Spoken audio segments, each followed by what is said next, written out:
excited. Yeah. All right, Sandy, you're live. Okay, good afternoon, everybody. It is Thursday, May the 9th. It's a little bit after 4 o'clock, and I'd like to call the Environmental Advisory Committee meeting to order. I'd also like to acknowledge that the press and the public have been duly notified of the meeting in accordance with the Freedom of Information Act. I am not aware of any citizens' comments today, okay? And so the next item on the agenda is the approval of the previous meeting's minutes. That was on April 11th. Are there any changes or additions to the minutes? Is there a motion to approve? I'll make a motion to approve them. Okay, a second? Second. All in favor?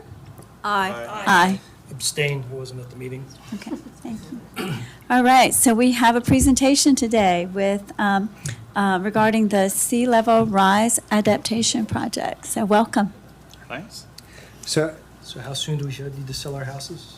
The doom and gloom conversation's coming. Not soon.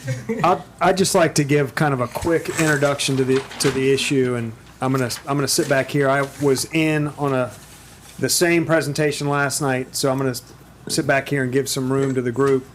But the city engaged Seaman Whiteside to do a sea level rise adaptation plan several months ago. This plan is part of, it was included in the comprehensive plan as something that the city should do. It is clearly something that I think most communities in the Low Country are doing at this point. And we can see that this is a community that's clearly vulnerable to sea level rise. We kind of know it's happening. We can see it in certain places already having an effect, and we want to just look out onto the horizon, and we've kind of talked about that horizon. I think we started at a longer range horizon. We've dialed it back a little bit to be a little more kind of achievable. I will say that the plan itself, and from my perspective, we are expecting a very high level plan. The budget to do this plan was not an enormous budget. You see, you can see federal sea level rise plans. You see a lot of these plans that are 300, 500 pages long. We're not expecting that at all out of this process. It is really the first step. It's kind of I would say, again, kind of a high level look, see what are our vulnerabilities, identify those, talk about those. I think it could be a jumping off point for more detailed plans of things that we really want to dig into that get identified. So with that, we're excited about it. It's been, and you all are really the second public group. The first public group was the Planning Commission last night. Prior to that, there was a little bit of kind of staff and technical meetings that we had to just get acquainted with what information's out there. So this is really the first step, and we're excited to have them here. So this is Ryan, Mary, and Aaron from Seaman Whiteside, and they've been great to work with, and we welcome and happy they're here. So I'll turn it over to you guys. Thank you. Appreciate it, Douglas. Ryan Phillips. Thank you, Douglas. Douglas did mention we met with some engineers. Thomas and Hutton has been doing a lot of work out here. Coastal Science Engineering. We also met with Nicole Elko, who's done a lot of the beach monitoring. So we've got somewhat of a technical advisory group that we've met with. So we met with them just to get insight on the island, what's been going on. I know there's lots of issues. And so now we're getting y'all's input, hopefully, and we'll solve some problems along the way if we can. So we're going to talk a little bit we're going to do a presentation, so it's not long, about 20 slides. If y'all want to jot down questions that you have along the way, and then we can maybe dive into those afterwards. That might keep us on schedule a little bit. So we're just going to cover a little bit of the background. Do y'all have another copy of that? Of this? Uh-huh. Oh, the next one? Thank you. Okay. Thank you. Sorry. Yeah, that you can follow along with the presentation. Y'all should all have a copy. Anybody else? Do you need one more? No, I have a question for the chairperson, Yes. Douglas.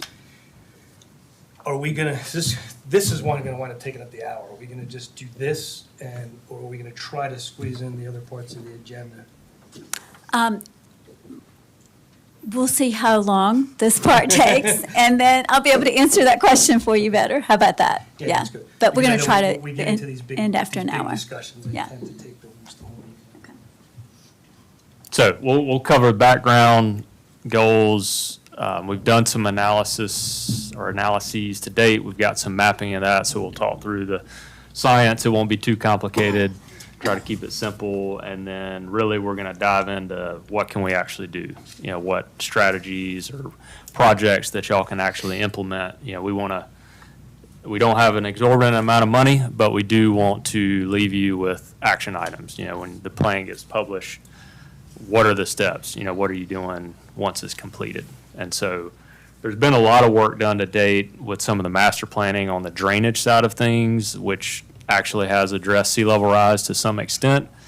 So there are things in those plans and recommendations with cost estimates that we're going to point to and say, hey, you really need to implement these. But there's also other policies and programs and things that might need to be revisited in terms of your muni code, redevelopment standards, and things like that. So we'll dive into some of those items.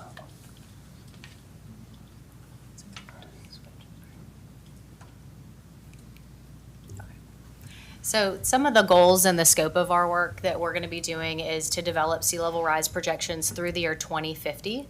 That's sort of within a time frame that we can all understand. We initially thought about looking at 2100, but 2050 had a little bit less of, various sort of elevations to look at, and so the information was a little bit easier to track with a shorter time frame there.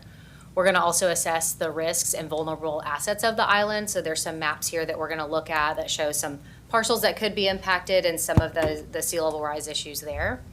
Again, Ryan mentioned we're going to develop a series of projects that can be implemented. Programs, those are the things that we can communicate with the community and get them involved, as well as some policies that we could change in the short term that help really start to address some of these sea level rise goals that we'll have. We'll also do funding sources, so that helps us help you guys figure out where to find the money to implement some of the projects. And then also just create a roadmap for implementation. Once you have this plan, what's the next step, and how do you really start to put some of these things in action? So we are looking at the whole island. You can see outlined in red is the study area.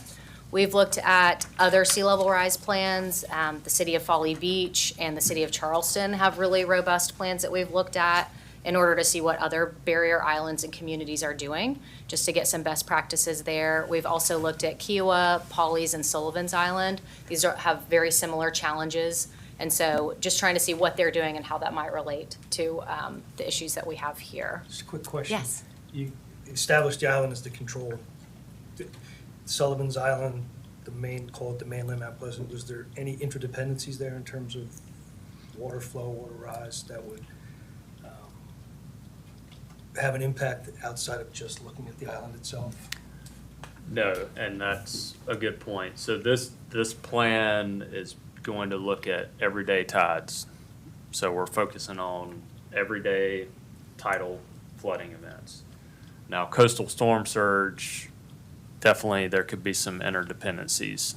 And that's something that there's some other, that requires a little bit more engineering. So for this whole plan, we're talking about everyday typical tides, king tides. 99% of the time, we're going to leave storm surge for a future piece of the puzzle. Thank you. So just our process that we've been going through. We kicked off the project in September of 2023 and ended up with having a technical advisory committee that Ryan was mentioning, where we gathered other consultants that have been working on other projects just to make sure that we have all the background data, that we're building off of existing projects that have been put forward. And so not just working in a vacuum, right? There's been a lot that's been done with drainage and things like that. So want to incorporate those other elements from these other plans into our project. And then we met last night with Planning Commission and got some feedback, really good feedback there. We're meeting with you all this evening. And then the next steps would be to launch a public survey to really gather more of the on-the-ground information and get community feedback to help validate our plan and make sure that it's transparent and inclusive. And then finally, we will present to City Council, do a draft plan and a final plan development. Aaron's going to jump into some more of the technical data that we've gotten and some of the projections. Yeah, so really when we do any type of these planning efforts for any type of coastal community, we want to establish as much of a baseline as possible. And really where we look to that is a lot of the existing or publicly available data that we have at our disposal. So first and most important bit of data that we collect and analyze at the beginning of the study is water levels. What's the tide actually doing day to day? How has it been trending over the last 20 years? And then looking to those future sea level rise projections to understand how that's going to change in the next, 10, 20, 26 years as we're approaching that 2050 planning horizon. We're also able to pull in a lot of GIS data that the city was able to provide us. We're talking parcel boundaries, existing structures, facilities such as public work facilities, fire stations, police stations, some of the existing drainage infrastructure on the island, as well as we're currently pulling in a lot of the existing sewer and septic data for the island to have that as an additional overlay into our analysis when looking at vulnerable assets. Can I ask a quick question? Yeah. Has there also been any look into the sinking aspect of potential sinking? Yes. We'll get to that in a Okay. slide. Great question. Good question, though. Yeah, because I've got some research on that, and I just wondered if that had been factored, so. Yes, we are great. I'll be factoring it for looking that. forward to hearing that. Great, thank you. And then the last piece of the puzzle is with sea level rise, one of the elements that's most impacted by sea level rise, well, two of the most impacted elements of sea level rise is you've got your communities and homeowners and vulnerable assets along the edge of the island, and then you also have the drainage component. As sea levels begin to rise, our existing drainage infrastructure has to work a lot harder to get water off the island. So we really looked through and are very familiar with a lot of the completed and ongoing studies and projects that are really addressing stormwater improvements, as well as looking at the comprehensive plan and beach management plans that have been recently published.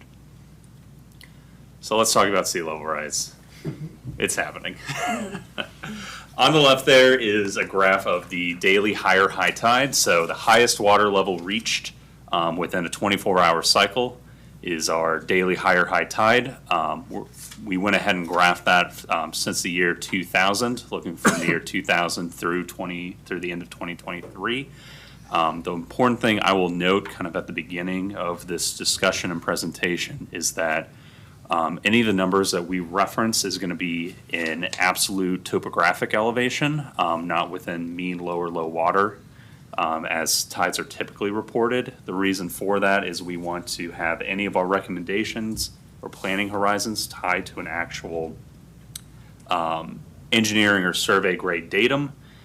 Mean low or low water is in reference to a period of data currently from 1983 to 2001 based on those water levels, and that is more than likely going to change in the coming years as the updated data is finalized and verified by NOAA. So we wanted to go ahead and just get ahead of that in case you see, oh, we're planning for a tide of this when I see higher tides every single day. We're planning in an actual topographic and engineering elevation terms. So as you can see there on the left, sea levels have been rising pretty steadily over the last 20 years.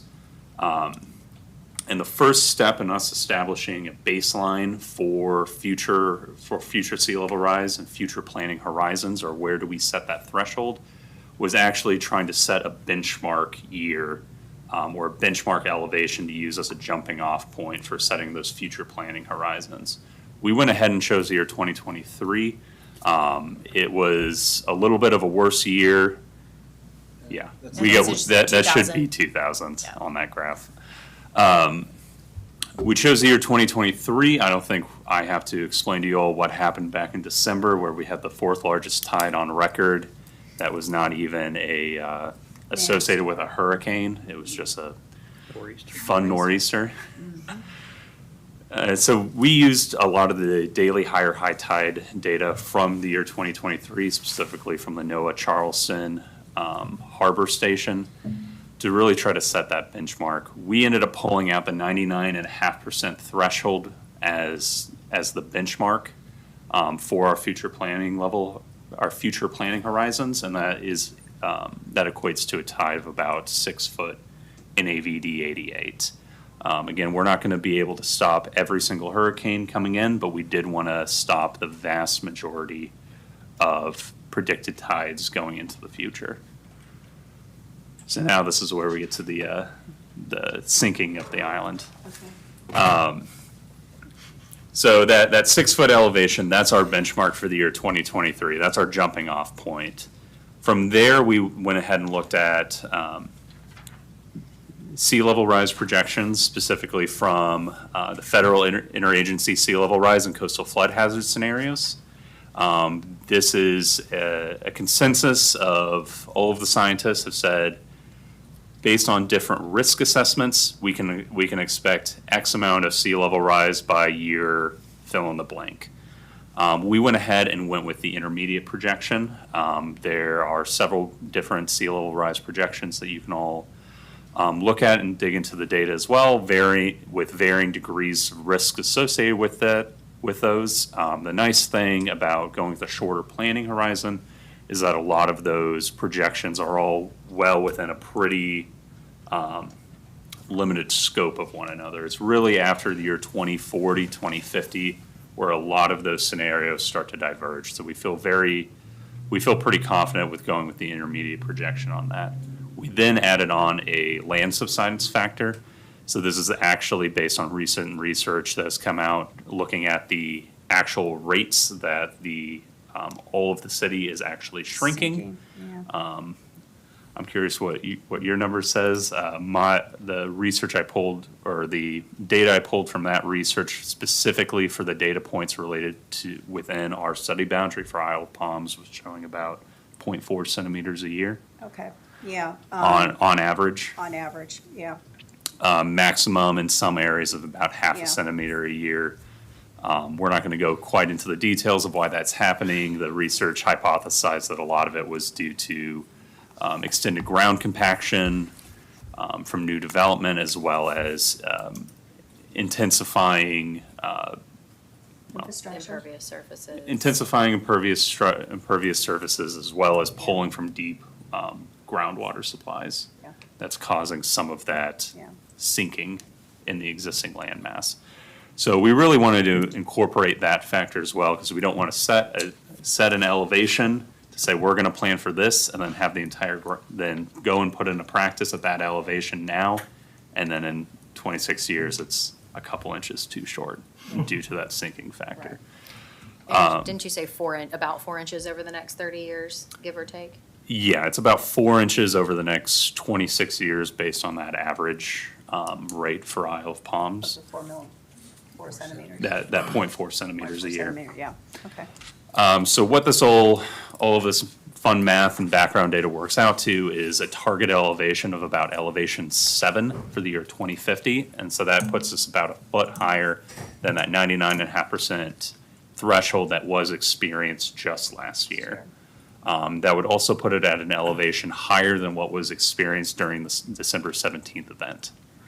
So, just to be clear, excuse me, that means the new baseline water will be up a foot. Mhm. So you go to the beach, whatever it is, everything is up a foot Yes, in terms Yeah. of, okay? And that's by 2040, 2050. 2050? And that's really in line with a lot of other, planning for that 1 foot of increase actually puts Isle of Palms right in line with a lot of other, what a lot of other communities are planning for at least the rate of change. There may be some differences in what that actual target elevation is, but it's been a pretty good consensus across the board for a lot of these barrier island communities that to plan for approximately 1 foot of increase by the year 2050. Yeah, Folly Beach just updated their sea level rise plan, and they're targeting 6.5. So we're a little higher. And I wanted to mention, if you do, we can send links to all these sea level rise viewers. You can actually get in there and see, this little interactive map. I will mention that if you read that report and look at everything in that report is relative to year 2000. So there's a little bit of nuance to how you get those projections, and so if you back check our math, Is there an you're gonna uncertainty level, plus or minus 5%? 10%? there's some pretty high uncertainty in it. But this is, Yeah. throwing darts at God right now. Yeah, yeah. And then, like Aaron mentioned, there's like 5 scenarios. There's a low, there's an intermediate low, there's an intermediate high, and there's a high. Well, by 2050, all of those are plus or minus of half a foot, quarter of a foot to half a foot. Now, as you get further in time to year 2100, they really do significantly deviate. Yes, they're diverging by feet at that Well, point. is that because if you're extrapolating so far out, the data just doesn't Yeah. hold its accuracy out? Well, it's They're different They're looking at climate different risk emission scenarios. and things like that. Cool. So at the end of all of this, we're able to actually perform a vulnerability analysis, and that the map up on the screen matches the map that you all see in front of you. What we were able to do based on that 2050 planning horizon is we were able to take our benchmark, add the same sea level rise projections and land subsidence factors to extrapolate out to the years 2030, 2040, and 2050.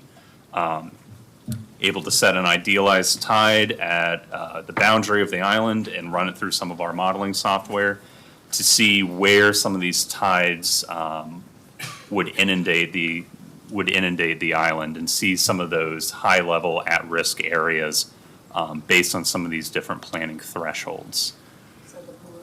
So dark blue is 2023. Then as you go up or go lighter in gradient, you will get to the further planning horizons. We've actually got a better figure here on the next slide that shows a little bit more zoomed in. I'll talk about that in a second.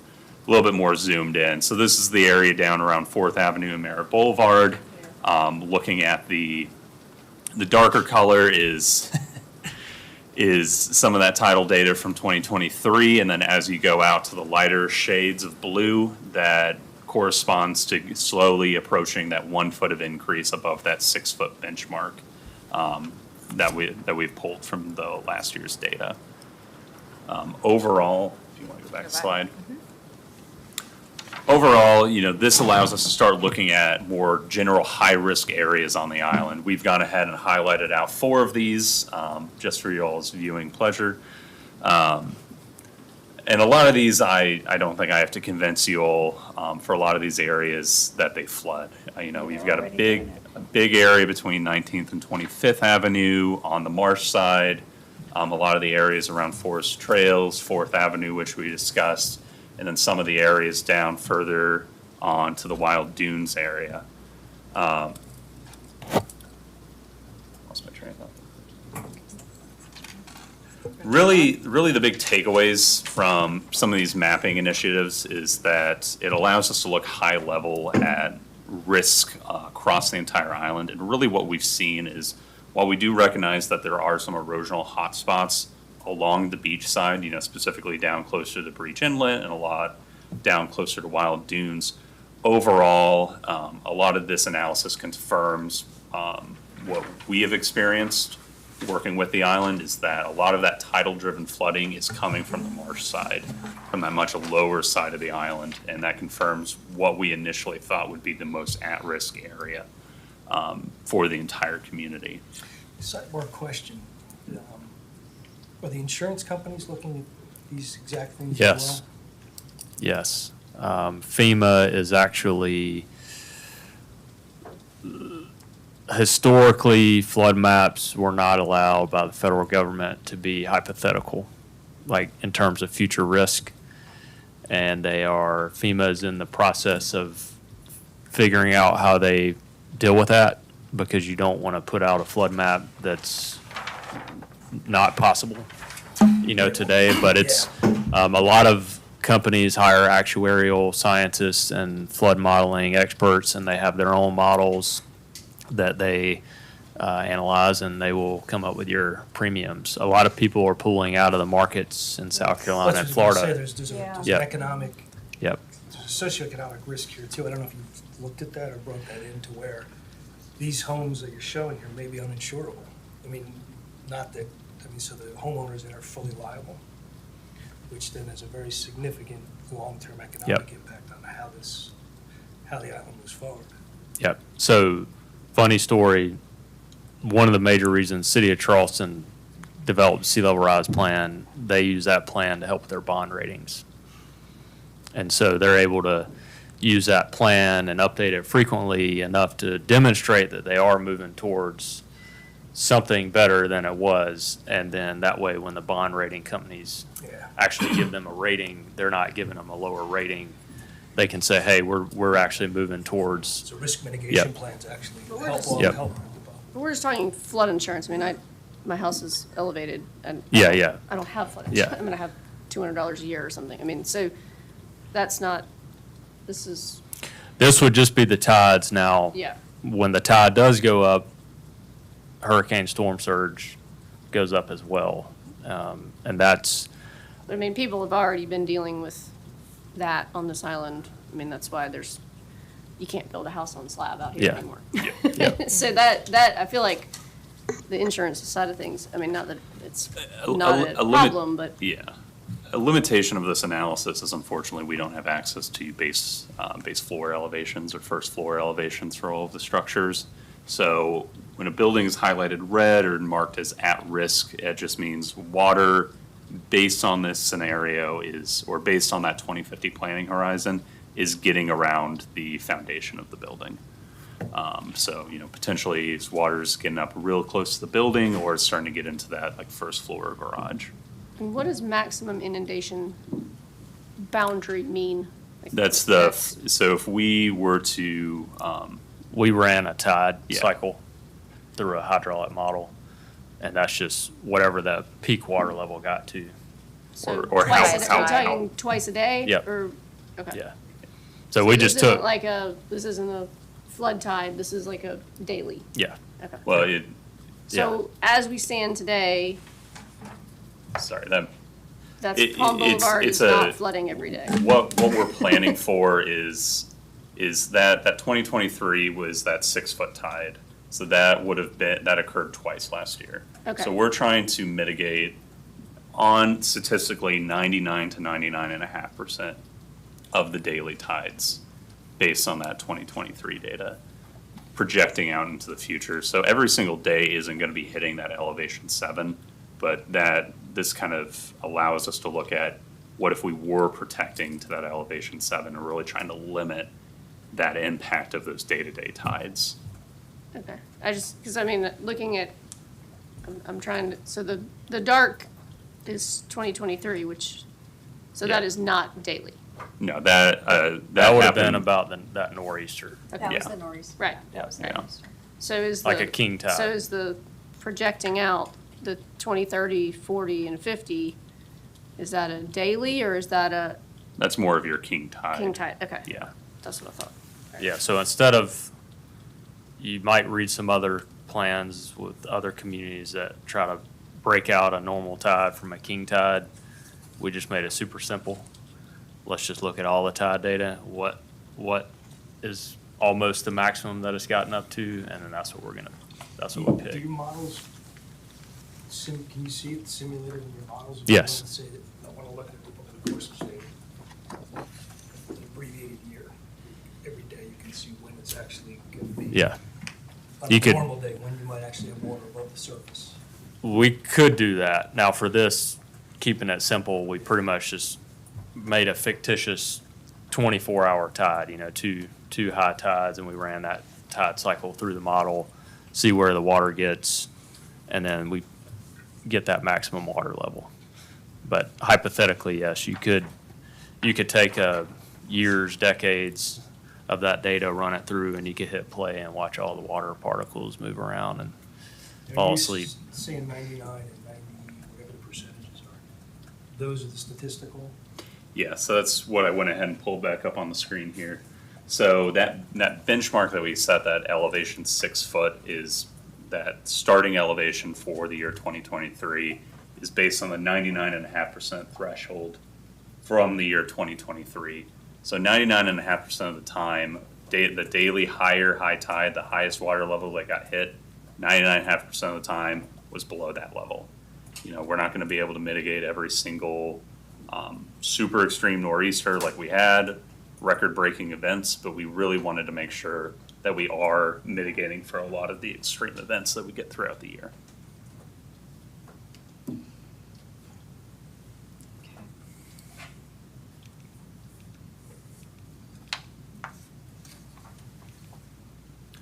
And so we've gone ahead and done a little, some preliminary statistics on some of these impacts, specifically cross-referencing these flood inundation boundaries at these different planning horizons to look at what the actual impact would be based on some of the data that we've collected.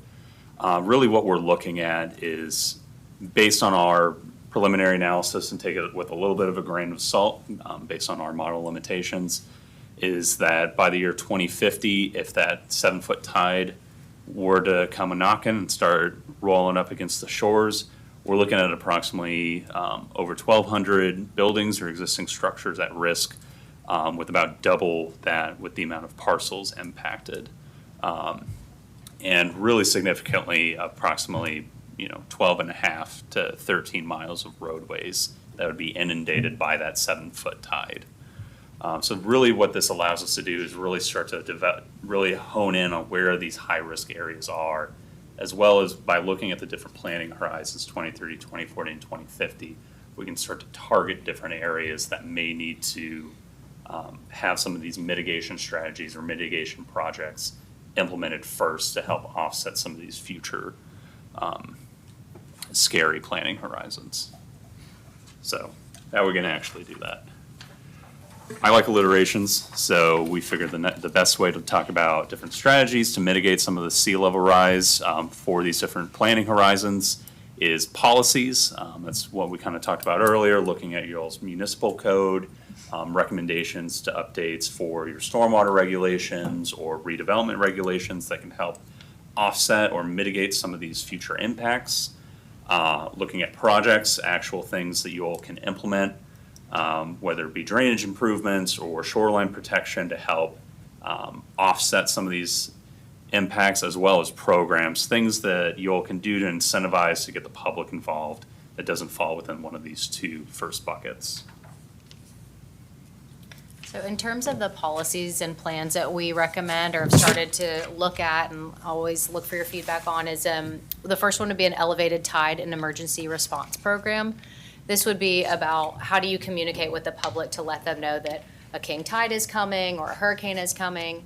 The city of Charleston has done a good job of sending out emails and text messages a few days in advance so that people can start to become prepared, not parking your car in a street that may flood and things like that. So that's really about having a communications plan. You can also coordinate with other agencies and governments in order to sort of get the word out. And so that just helps people be more prepared and resilient. Like, for example, on the road coming in near my house has a sign that goes up, about a day or two before an anticipated king tide event or an area or a time that's going to be higher at risk of flooding. Just to say, hey, just be aware. It's not saying don't come this way, but be cautious. This might be happening tomorrow. The second thing, and these are all things that could happen in the short term, would be to update the zoning and building ordinance. There are a lot of things you can do in there. For example, right now, the city allows for 1 foot of fill increase over the adjacent roadway. So if the roadway is at elevation 5, you're allowed to fill up to elevation 6. We had some discussions yesterday that were about, well, if the sea level rise study says that elevation 7 might be the minimum of what we want to go to, do we allow people to go to elevation 7? So looking at that policy and seeing what makes the most sense for the future, if that should change. What are the challenges, if I'm understanding this correctly, is they raise the pipe in the existing lot, You're flooding your neighbors, right? And So, that's a problem in and of itself. We just, right now. yeah, so we just dealt with this Tuesday, of putting to council an amendment that would allow that building up to 7. It's in very limited places, but it is, you have to have an engineer say that you are not going to adversely affect your neighbors. And that basically your pre-build stormwater movement will be the same as it was. Your post-build will be the same as it was pre-build. Pre-build, So okay. we're actually, we will be discussing that, I believe, at the workshop next Tuesday. yes. So that is something that is happening right now. Okay, good. So you guys are working on some things Yes. additionally with additional impervious surface and requiring homeowners to store that water that's on site. So definitely having an engineer sign off on those plans and design those to make sure that we're not adversely impacting your neighbors is definitely an important part of that. Limiting new development in flood-prone areas might be something that is looked at. What'd you say? Good luck here. Something that, Just- could happen. Septic conversion with redevelopment or new development, trying to encourage people to go from septic to sewer. And then also, there's a lot with the tree ordinance right now. The city only requires for a half an inch of mitigation for every inch of grand tree that's removed. A lot of the other municipalities require an inch for an inch. So if you remove a 30-inch grand tree, you have to replace 30 inches. So the city could easily upgrade their ordinance to say it could be an inch for inch. So it's really important to protect the tree canopy and start to encourage more trees throughout the island. There's also not a street tree ordinance, so you don't have to include street trees, but you could, include that to have street trees. Impervious cover and those types of things. Definitely limiting impervious cover. Yes, there's so many different aspects of the zoning ordinance that can be reviewed to help start, reducing impervious surfaces and sort of like combating the stormwater issues right away. What's the timeline with IAP right now on zoning codes? Is there any rewrites coming up, or when was the last time we did that? They're kind of constantly being rewritten, honestly. I mean, the impervious ordinance has probably been changed 3 times in the last 10 years. Okay. So it is, the entire code hasn't been recodified, where a professional agency kind of pulls out inconsistencies, but I think it's constantly being Okay. kind of evolved.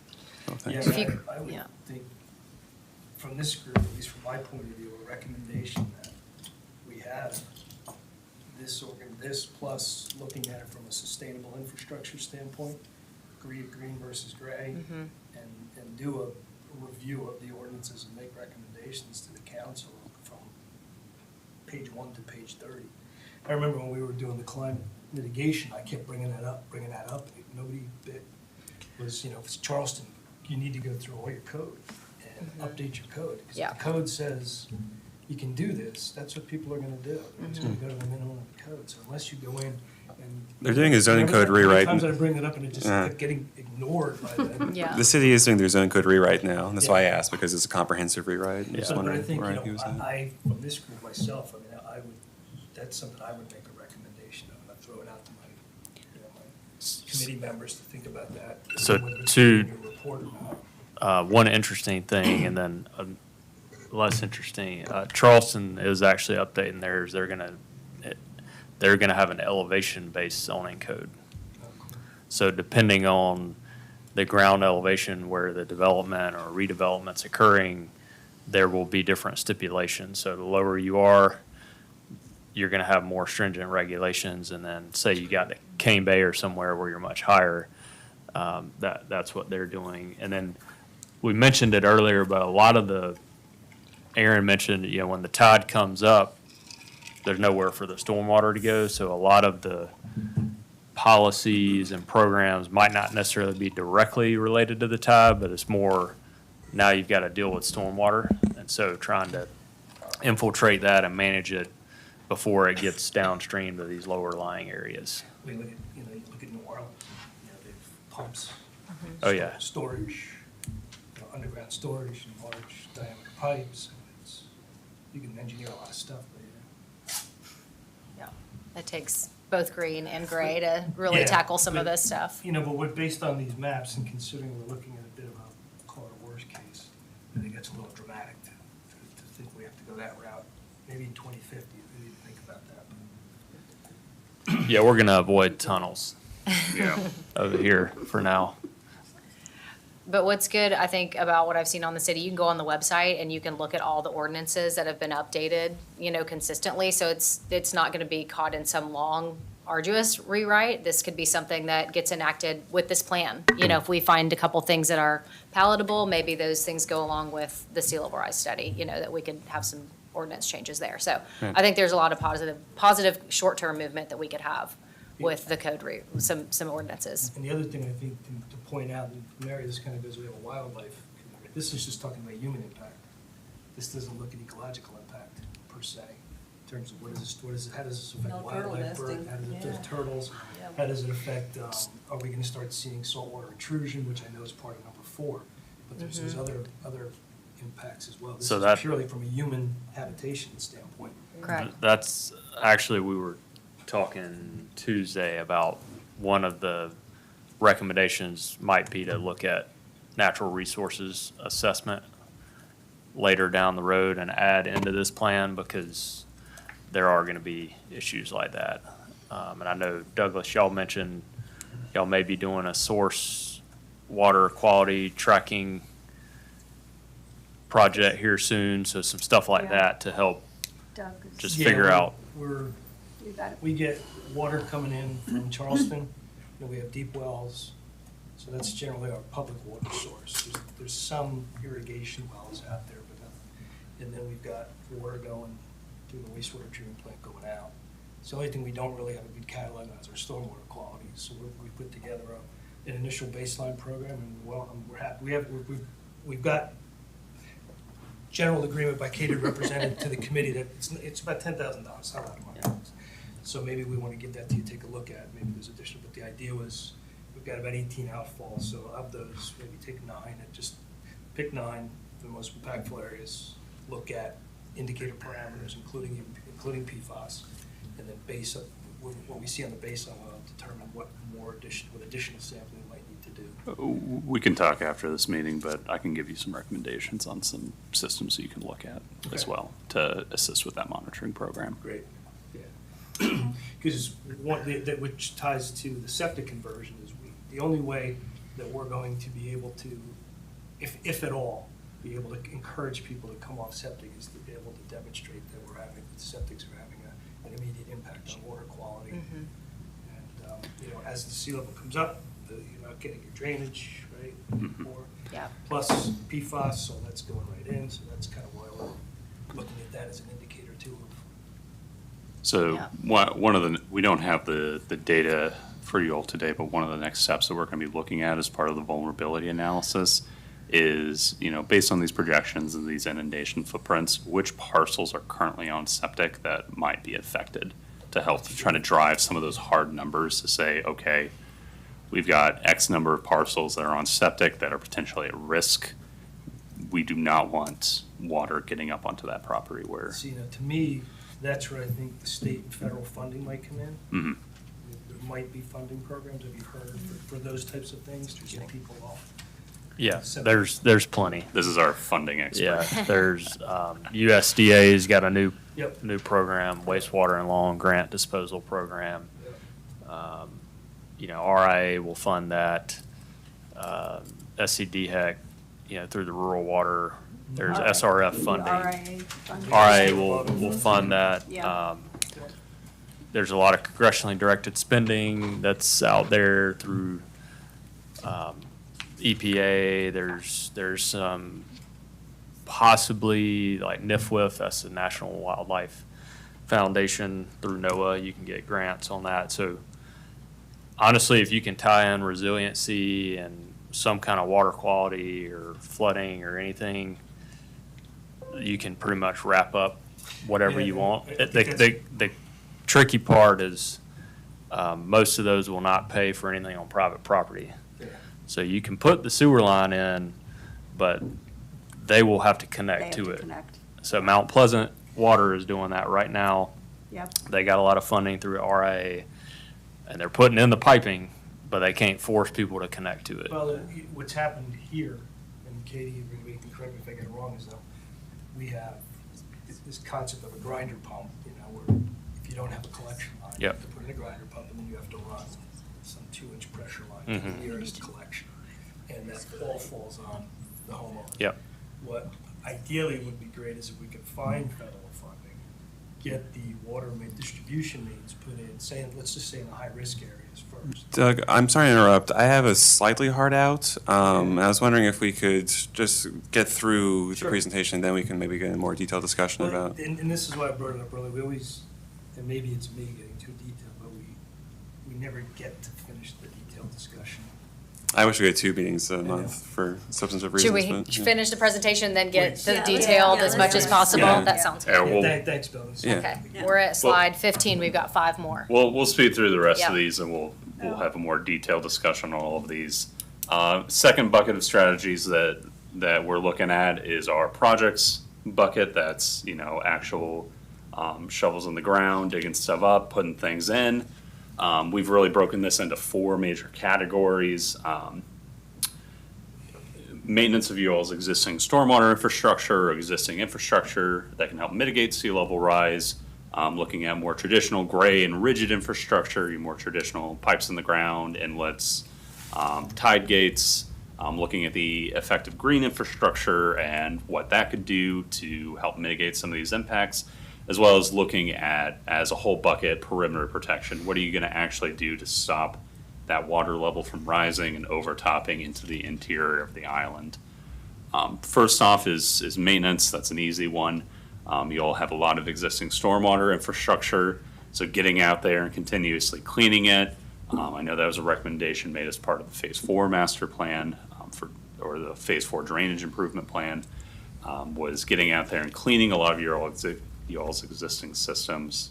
Like we said, as sea level begins to rise, it's already hard enough for some water to get off the island in certain areas, and we don't want to make that worse by having existing pipes or ditches filled with sediment, unable to pass flow.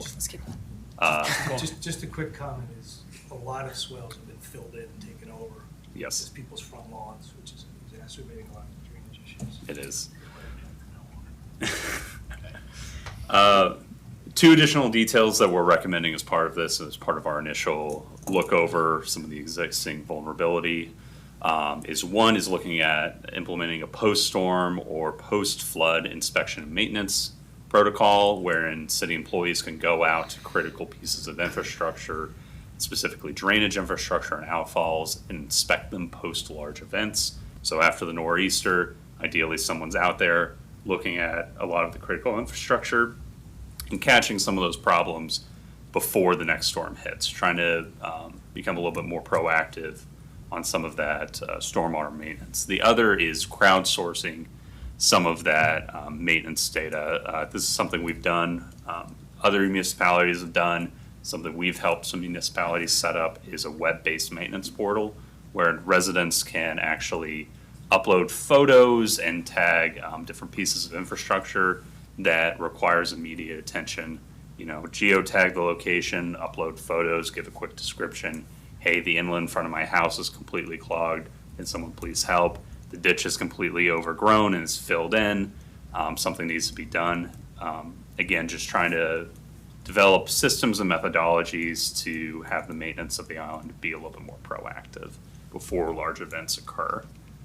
The next bucket is, of course, gray infrastructure. This is your more traditional infrastructure improvement projects, primarily surrounding the stormwater infrastructure.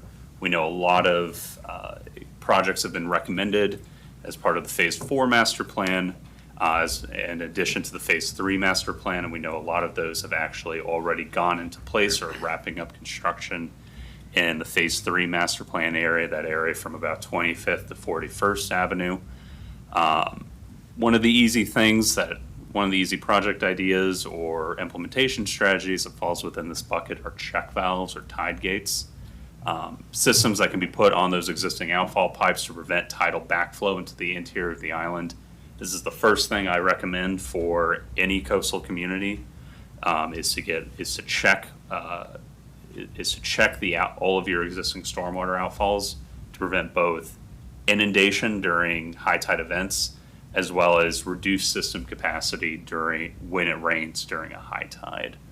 And then the last two items I'll touch on kind of as. That is what we've installed those. Yes, Okay, you all have those are started. the ones that we have started installing, right? Yes. Yeah.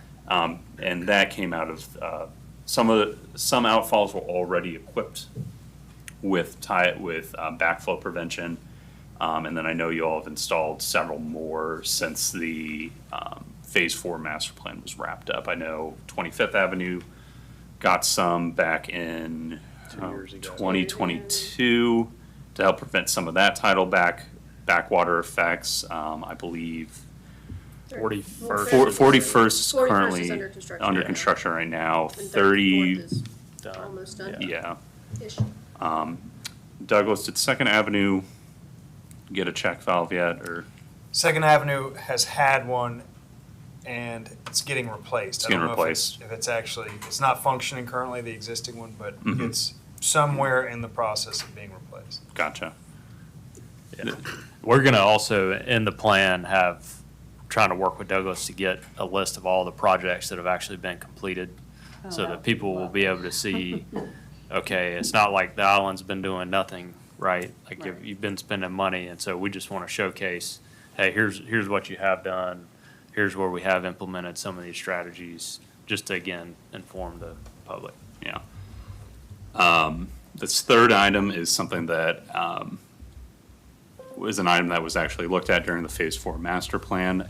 It's a system called dune infiltration systems. I don't know how familiar everyone is with that. We can discuss it more in detail at the end. The idea is that you create you put underground chambers in highly sandy soils. So specifically on the higher side of the island, closer to the beach accesses, would be a good spot to potentially implement these projects. You dig out a little bit of sand, you put an underground chamber, put the sand back on top, and you route your stormwater to that underground chamber. Really gives it a spot for the stormwater to get off the street and underground, and then over time, over the next several days, that water actually percolates and infiltrates into the surrounding sandy soil, which provides a pretty good water quality benefit as well, instead of discharging directly to an outfall on the backside of the island. And then this last one's pretty easy, just raising some of y'all's flood-prone roadways, any of these roadways that are at risk of being inundated by some of those planning thresholds should really look at being elevated. I know Waterway Boulevard is currently under design, and I believe they are actually targeting that. Douglas, I think you mentioned yesterday, they're targeting elevation 7 now on Waterway Boulevard. So the design is currently 6. We are in the process of analyzing the cost and benefit of increasing that design elevation to 7. Mhm. They're kind of midstream on doing that work now. Yes, that's a perfect example of a raising flood-prone roadway project that would have additional benefits than just increasing the amount of traffic that can move through that corridor at high tide events. So how would that affect the property owners on Waterway Boulevard? If you raise the roadway, would that runoff not go into the properties on the roadway? That is something that I believe the engineers are actively looking at. You'd have to have drainage and pipes on Yeah, the so- backside Just the too. drainage. So That water. Sandy, the idea would be that there would basically be a berm, an elevation, so a tide would come up to Waterway, and it couldn't crest over Waterway. So it wouldn't make the tides any higher on the other side of Waterway, but at the same time, it would not provide protection for those on the other side of Waterway. It would be it would be unchanged if you were on the other side of the berm.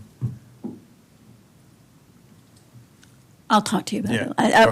it. I'm not quite following you, but I can I ask think you her about it question later. was in relative to the But if you stormwater. block where the No. water can go, then Yeah, you have to deal so with I'm that. thinking, you're talking about elevating the roadway. Mm-hmm. So if the roadway gets elevated, then the water's got to go someplace. So that would run off into the homes along Waterway Boulevard, correct? So you would need to have additional stormwater infrastructure, like drains for the water to go to, or Yeah. rain gardens, green infrastructure. So that would definitely have to be designed as well with raising the road. Waterway, they're not gonna actually elevate the road, they're gonna elevate the path. Same effect, though. Yeah. I think Sandy's question, Yeah. if you're on the other side of Waterway, which her property is, versus, and I think what Mary's talking about is the berm will have the effect of catching water on the inland side, and it has to get through, but it wouldn't have any effect on the far side, the outward side of the berm. But they'll need to make sure, Oh, I was like just, DOT puts in a lot of roads and they shove water all over the place, Yeah, right? yeah, And people yeah. sue. So you gotta catch that water, you gotta manage it. Right. And put it. yeah, no, I was put it thinking more somewhere. about like just the homes there Yeah. along Waterway Boulevard. So that's part of the design. I mean, you gotta make sure to Sure, manage. You manage the stormwater aspect. Yeah, I don't, we can't get quite too detailed in the design since we're not the ones designing it, Yeah. unfortunately. okay, yeah. I wish I could answer every detailed question on that project, but we're not the ones putting it together. They'll figure it out. They'll figure it out. That has been addressed and discussed. Yeah. One of the last little bits on the project side is the actual perimeter protection, just looking at actually building up that edge around the island and protecting it from some of these more extreme tide cycles or sea level rise. First up on there, you'll see implement living shorelines. This is just a good way to build back that existing marsh and try to protect from prolonged erosion rates on the backside of the island. Some of the ancillary benefits of putting in some of these living shoreline projects is that with the marsh grass that is established as part of them, they do provide a level of wave attenuation during storm surge events, which makes them a really good candidate for erosion control on the backside of the island. However, that's not going to solve everything. We still got to protect the highland to an extent. So the last three items look at doing that, building up different practices to actually build up to that elevation 7 and protect the interior part of the island. Vegetated berms and structural fill are the two simplest, just bringing in dirt onto existing lots and trying to build up to that elevation 7 to provide that actual perimeter that water cannot crest over. And then the last is looking more at the beachfront, looking at doing actual beach and dune renourishment and establishing a primary natural dune system that would serve the same purpose, essentially providing a perimeter where water cannot crest over from the ocean or from the marsh and flood interior sections of the island. And what is our current beach renourishment process? Or It's plan? ongoing right You mean now. plan? You mean like the work that's being done right now, or like, Well, we're waiting for the Army Corps of Engineers. I mean, but- they're out there. That's what all those barges in the Yeah. intercoastal are. Okay. So, They're I mean, getting it's- ready. They're dredging sand. Yeah, it's Yeah, happening. And I would say that for what Seaman and Whiteside is doing, I mean, I think that your plan would acknowledge that there is a program, it's being funded through various kind of complex arrangements with Wild Dunes and, there's a lot of very detailed work going on that Everyone's in project directly, but it's not something that Seaman and Whiteside will be solving as part of their work. No, But I that's why think that. was asking. Yeah, I think that they would acknowledge that the work is underway and progressing. We are gonna have Stephen, Coastal Science and Engineering, who does all the renourishment. We're gonna have them write up some work in there, and it'll probably point to the beach front management plan to, we do wanna acknowledge it, because there's a lot of action going on out Yeah, I there, mean, but. there's so much money that, is available, could be available that we're not getting from the state, and that's not your problem. But it's just amazing that the amount of tourism dollars that, that flow through from here to the state, and yet they don't provide us with any money at all for beach reimbursement. That's a whole different The issue. new revolving fund. I will mention one challenge with the perimeter protection. A lot of the only way to protect a lot of the backside is you have to do perimeter protection along the intercoastal. It's all on private property. And so that is going to be a very long-term strategy. However, we've mentioned there's public plus private. So there's definitely right-of-way, public right-of-way. Station 25 is one where DOT came in and they put in a berm there, but that's going to be a big, long-term discussion, is figuring out how do you convince the homeowners to put the berm in? Because if you put in a berm and there's one homeowner that just refuses to put theirs in, then none of it works. And so that's going to be a very big, long-term discussion. I have a quick question because I'm about to have to leave. Is there anything in the plan about marsh migration to account for, sea level rise and salinization? Not directly, Okay. but that is, again, part of our recommendation, just budget limitations, the natural resources piece. I think that's another next step is Sure. when you're evaluating all of the natural resources, that needs to be a big piece. Right. I have for the rest of the. So when sea level rises, marsh grass, where it's at right now, will sort of be choked out Yes. by salinization, and so I think plants need to account for where will it go. They need to creep inland in various ways, and so that's a big part of Yeah. planning for sea level rise. Yeah. All right. I think we've been made aware, and maybe Folly Beach that is now doing marsh management planning, which I had not heard of. Oh, that's but great. It's I think that's a thing that maybe we want to kind of include as a potential future strategy. Yeah. I Yeah. hadn't Yes, heard I- of that until very recently. I believe that was one of the recommendations that came out of the Folly Beach sea level rise plan was Was a to marsh management plan. develop a marsh management plan. Yeah, we've always had a beach management plan. We have a comprehensive plan, but we do not have a marsh Marsh management plan. That was an interesting takeaway. Yep. That would be something good that we could include in this. Yeah, whether a separate plan or that's a separate, this Additional plan needs to be analysis. updated every so often, maybe like every 5 years with the comp plan. And that could be something, the next cycle, you add a section on that and cover those pieces. On the roadmap. Yeah. Yeah. So in addition to gray infrastructure, we also want to talk about green infrastructure and how we can sort of make this a more resilient island through things like rain gardens and bioswales and pervious pavers. Low impact development is just stormwater elements that are natural and that help the earth soak up water and to clean the water and to slow it down. So it's all interconnected with rising sea levels, really just trying to make this a softer, more green island. You can see up there, there's a lot of different techniques that you can do, whether it's through private homeowners incorporating low-impact development or us incorporating them into public projects. We could also do that in conjunction with some of the, raising the streets, adding more green infrastructure to some of those projects. Another element could be to reestablish interior canals. There is a large amount of sediment in there and pluff mud, so those could potentially be dredged out and revegetated and reestablished. All of these things help to, improve air quality, have habitat creation, and, provide shade. So there's a lot we can do and incorporate in this plan that talks about green infrastructure and low-impact development that will help. Is that Keep like moving. what we refer to as the ditches? The ditches, Yeah, yeah, the ditches. yes. Swales. Yeah, Canals, ditches. ditches. Those are the big Yeah. ones. Yeah, so Yeah. one we looked at years ago and I sank. in I've it. got the photos. When they checked off waterway, is that 34th?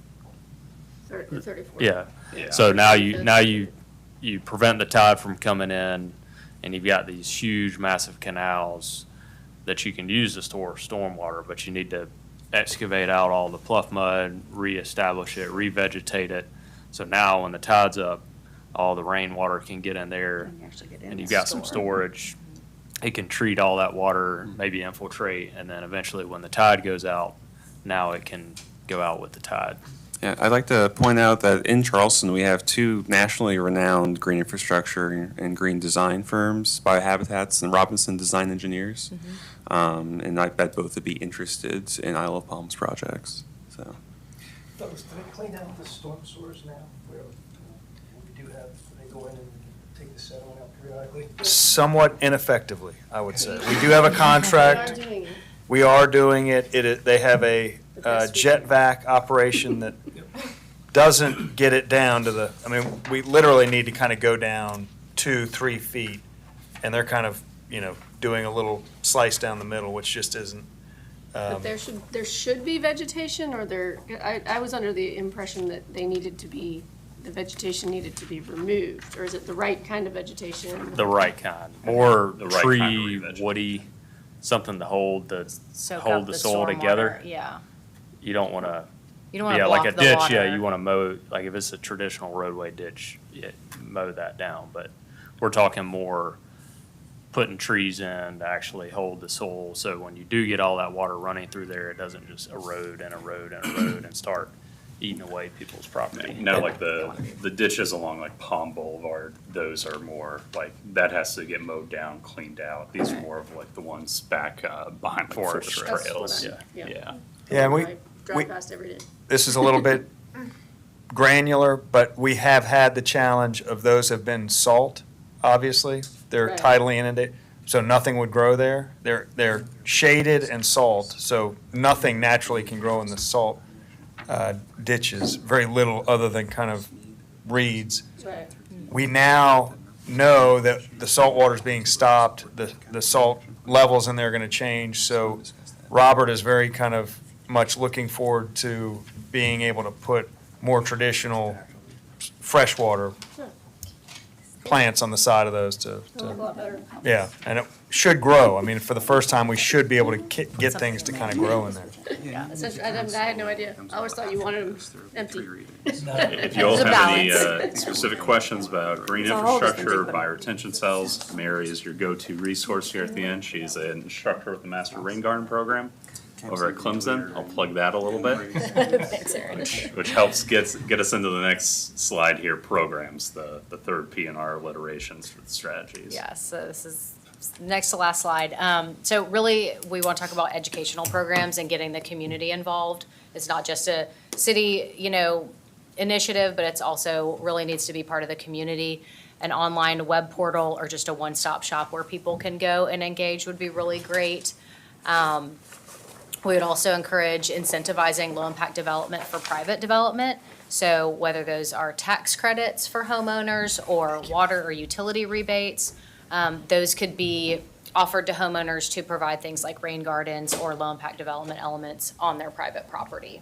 What's the replace lawn with natives? What's the, it's maybe a naive question, but why?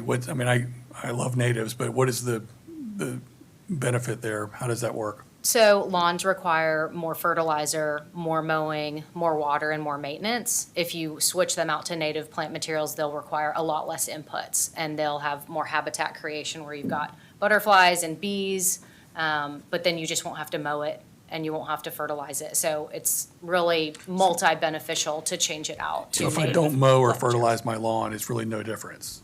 You don't? If I don't, it's no difference. So, I guess so I'm with trying to the understand. with the more native plants from a stormwater perspective, you generally get deeper root systems that they allow drink more for water. allow for Yes. That's faster where I was going. infiltration Okay, There- into the surrounding soil. Yeah. that's good to know. Okay. Mary is a landscape architect too, by the way, so she's Plant lady. yeah. Everything in my backyard. Sure. So all of these things, there's many different tools that we could encourage homeowners to use as they redevelop or develop their lots. And then conservation of flood-prone properties. This is something that, properties could be put either under conservation easement, or the town could purchase properties that become undevelopable or, that are not a good idea to redevelop. So the Charleston County has a Greenbelt Fund program, and they recently gave the city of Folly Beach money to purchase 2 properties so that they can help basically preserve these properties and to give their island more room to ebb and flow. That's the idea, is that you don't want to develop too close to the edge because these islands are dynamic systems and you want to give them a little bit of room to do their thing. So that's one avenue that the town could use to either purchase property or conservation groups could come in and conserve land. And then finally, the city could create a demonstration rain garden as a project to help homeowners see what plant materials could be used, how to set up a rain cistern, how all of these things work together.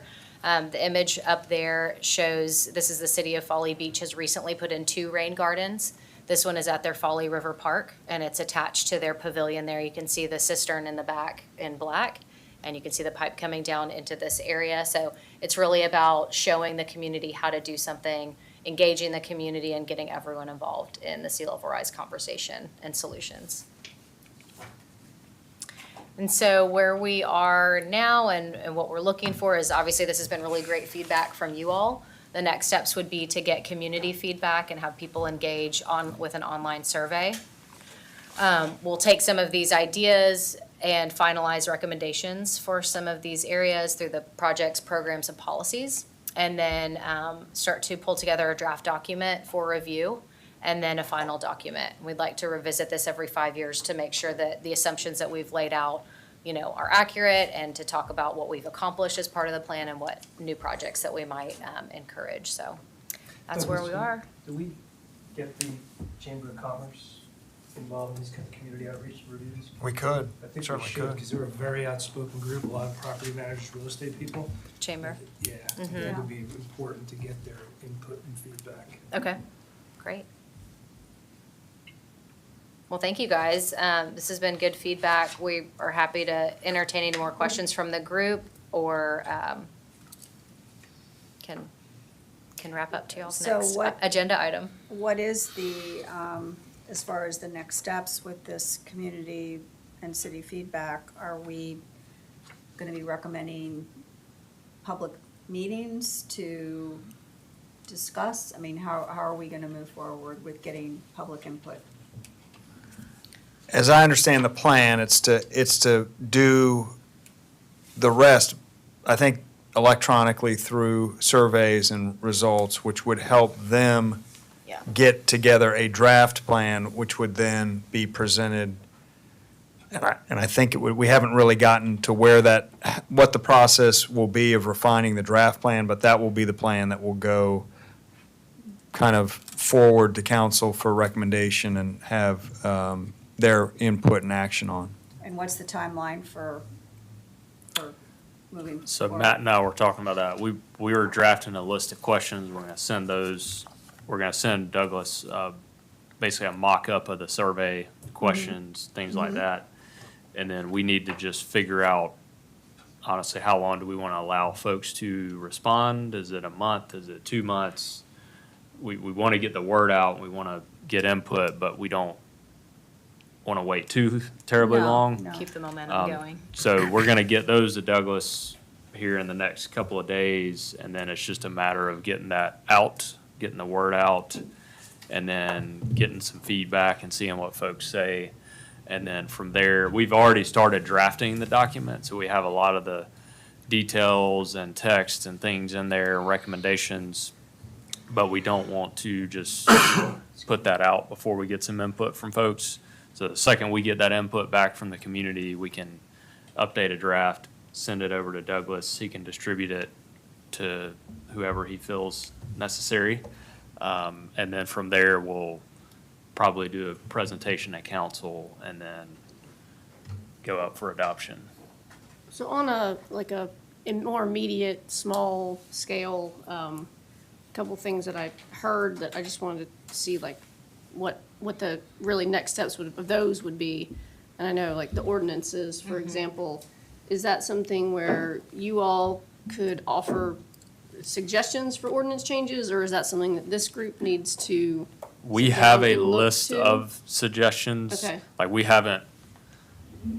We have suggestions, but it's not here is the language that you Right, could but just the consider. areas that you Yeah, should look areas. to. We do have a So that would be preliminary great. set of And then the other thing, I recommendations, yes. think you mentioned that you helped with the, the crowdsourcing when it comes to storm The web area, portal. yeah, the rep, is that Yeah. something that, To identify areas that are a problem. Yeah, And need to be yes. fixed or yeah, mitigated. That's pretty easy. Mitigated. That's also, you can do a web-based through your GIS system. That's something that we could actually set up and hand over to Matt, and the city could host that. We just set one up for Sullivan's Island, actually, because we're doing we some master have- planning, and they have so many people that are flooding. GIS. So their council wanted to Yes. actually set that up so that, I mean, we have that, do we have the same capabilities Yes. already? Yes. We do? Yeah, yeah. Okay, yeah. okay. So I have a question about the reluctant homeowner. So, Are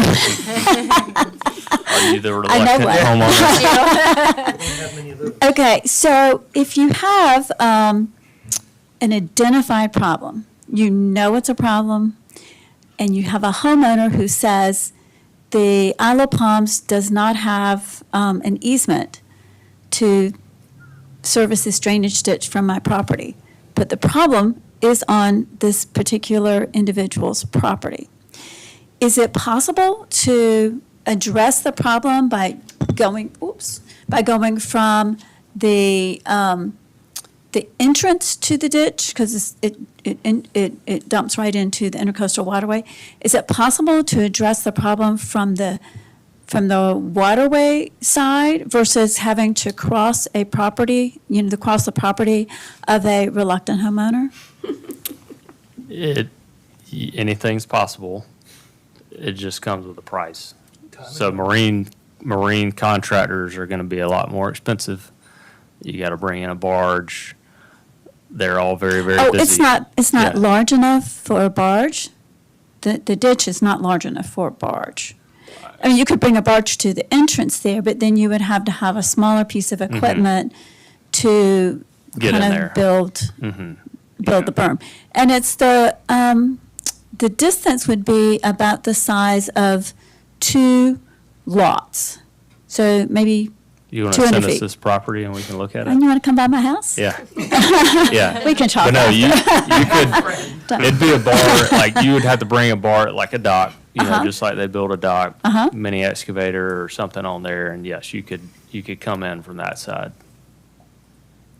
But we can It does look at it. Drive up the price, though. Sandy, your question's about building berms or it's about- clearing out drainage systems? Well, I think Or the both. primary question is about building a berm. Building a berm, yeah. The cleaning out the ditch is something that would be beneficial as well, I think. But the primary concern is raising the height of the berm, because in the big December storm, the water we had a nice little backflow valve on the storm drain, but the water came over the top of the drainage ditch at the point where there's kind of like a little dip. And even though the homeowner had tried to address that himself, it wasn't sufficient. So that's the perimeter protection we're talking about, is targeted berms Yeah. on the intercoastal side. Because if you don't do that, Right, you're gonna flood. yes. And so Yes. that's, actually, there's a lot of, those recommendations are technically in the Phase 4 drainage study as well. There's some costs, but again, it's private property. When you talked about crowdsourcing, this would be an idea, a specific data input that maybe would come through crowdsourcing, this type of an issue. You would like to collect this type of data across the island, right? Yes, Interesting. yeah. So one kind of follow-up question is, if you have somebody who's reluctant to allow construction on their property, another alternative would be to create a check valve at the point where the ditch empties into the intercoastal waterway. They're doing that on 41st over at the marina. Yeah, So that's what they're doing there. They're basically building a concrete bulkhead at the end of that ditch where they just, the boardwalk and the bulkhead they just repaired at the marina. So they're gonna build a bulkhead there, put pipes in with those check valves, and that's that is another solution. Okay. And that's your edge, that's your perimeter protection. And so that would really, it wouldn't matter if the homeowner was reluctant to have access to his property if it was taken care of at the source, at the As long as waterway. the adjacent property Are so high enough. if the channel's here, these two properties would need to be higher, right? So if you're targeting elevation 7 and their properties are 6, and you build up there, it's just gonna go around. So it's an elevation problem. But You have to have a near continuous minimum elevation of 7, kind of around the backside of the island to prevent any cresting or anything coming in. and when you build structures in the critical area, like they're doing now at the marina, it gets very Permitting. expensive, very long process. Which is fun. We do it all the time. Ideally, you do as much as possible in the upland outside of the tidal critical area, but there are times when it is just an unavoidable impact, such as 41st. But I will mention, I'll circle back to the sewer since we're done, and the berms. You know, you can't legally force someone to connect to sewer, or you No. couldn't legally force them to put a berm in, but there may be mechanisms you can put in the Muni code.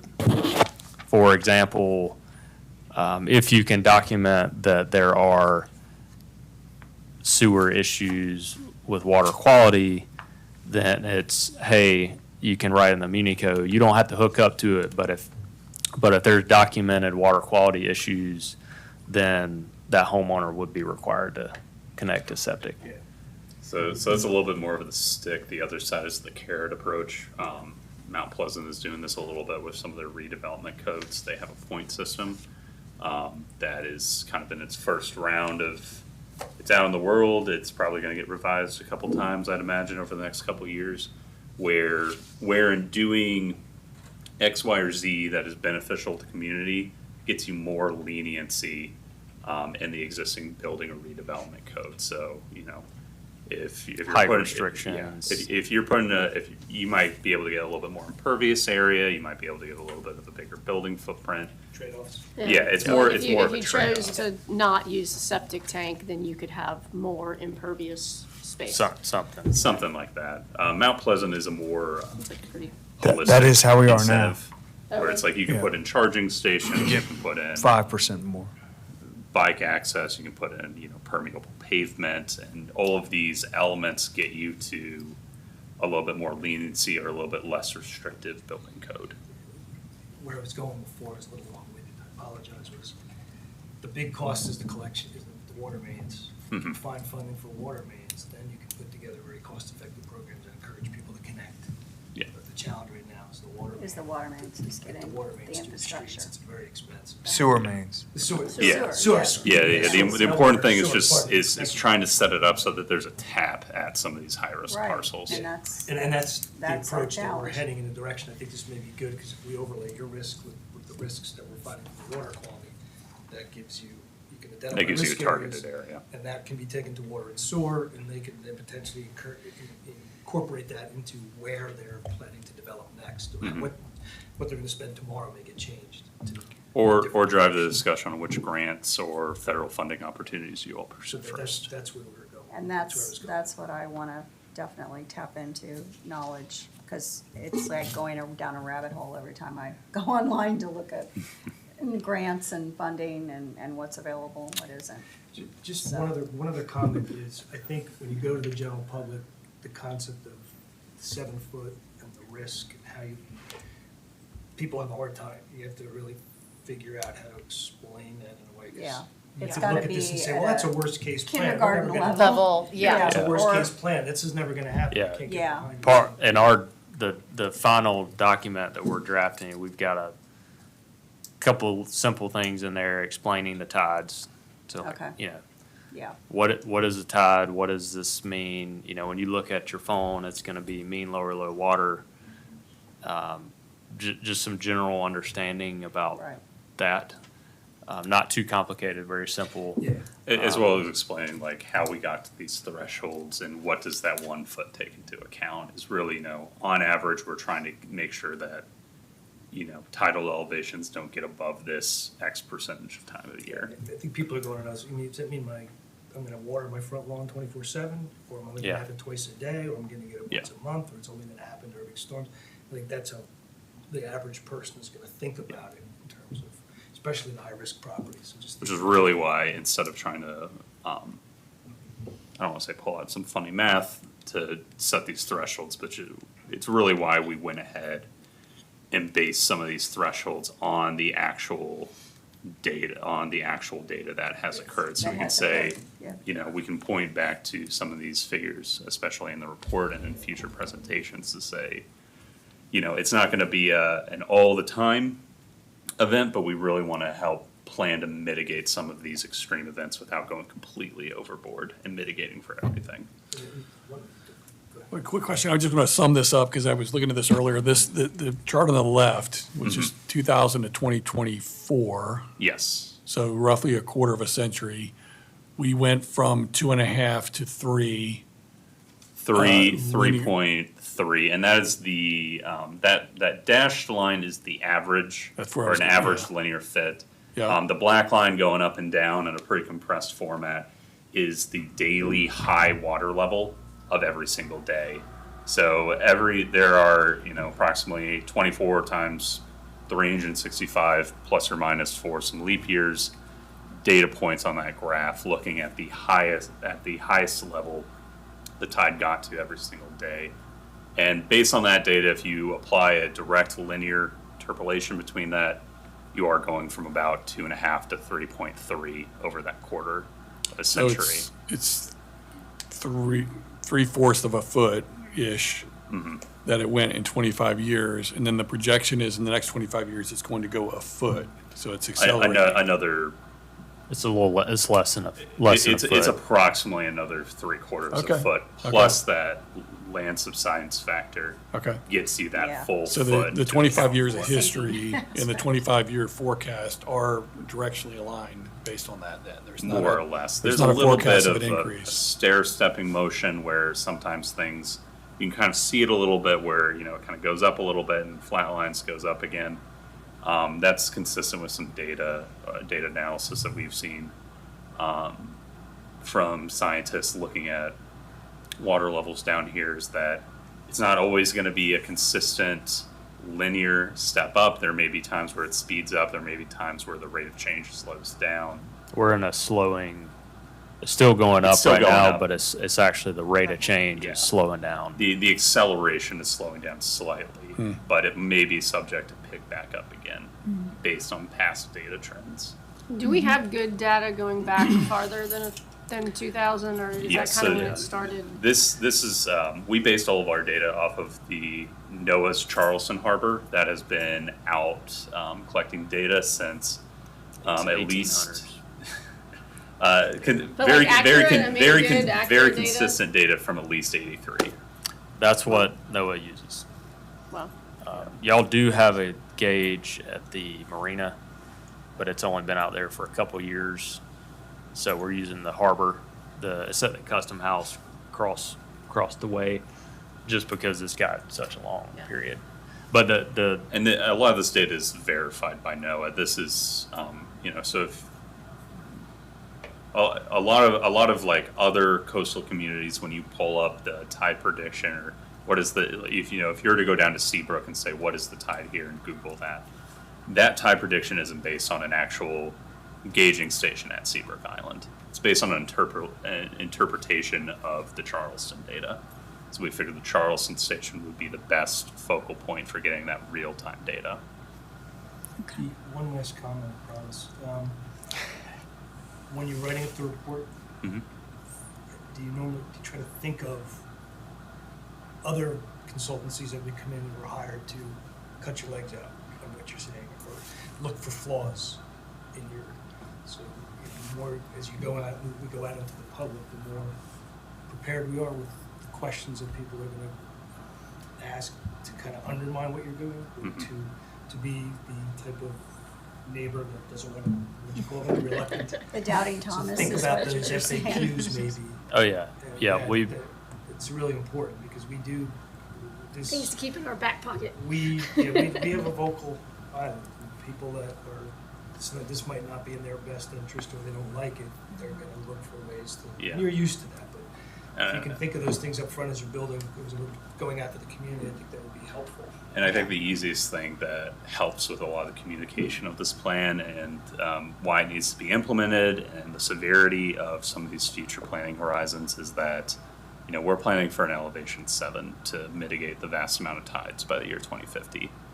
That December 17th event was 6.72, so there are events already here in recent memory that have started to get close to that threshold, which I think really helps drive home the point of why a lot of this work is necessary right now, because it is so fresh in a lot of the community's memories, some of these impacts. Yeah, the 7 being the constant and the 6.7 being the exception though, right? That you're comparing, right? So the December 17th event in 25 years, that's going to be the new normal, right? Well, it's going to be pretty normal. pretty normal. It's going to happen several times a year, Yeah. based on our what projections. I'm- It's not going to be the fourth largest tide on record.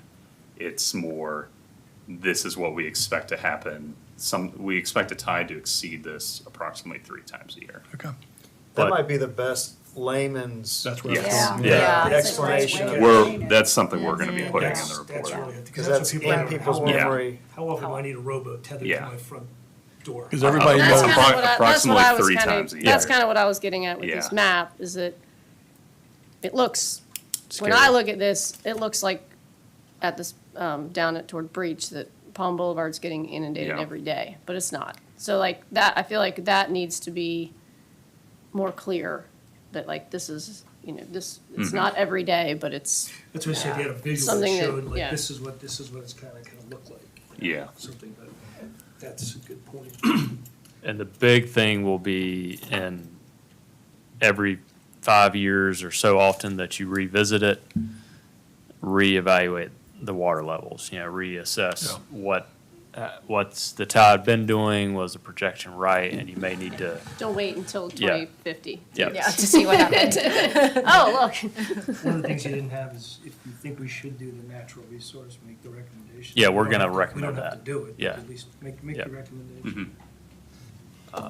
Yeah, And the so good- that'd the fall more under like our plans and policies recommendations is things that the city can start doing to help still meet the same end goal of mitigating sea level rise.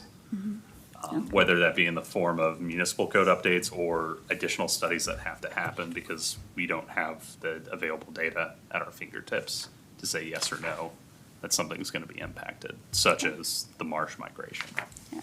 Excellent presentation. Yeah, That's thank really you very helpful. much. Thank you. Yeah. Thank you very much, and thanks for taking the extra time. Ryan and Mary and Aaron, we really appreciate you guys coming tonight and staying way past 5 o'clock.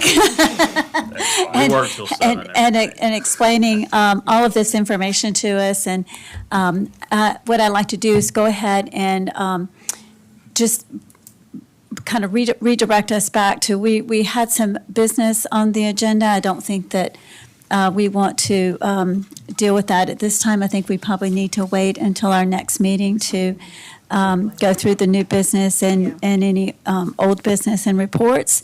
And so if people have questions for you guys specifically, and maybe they can ask you after the meeting.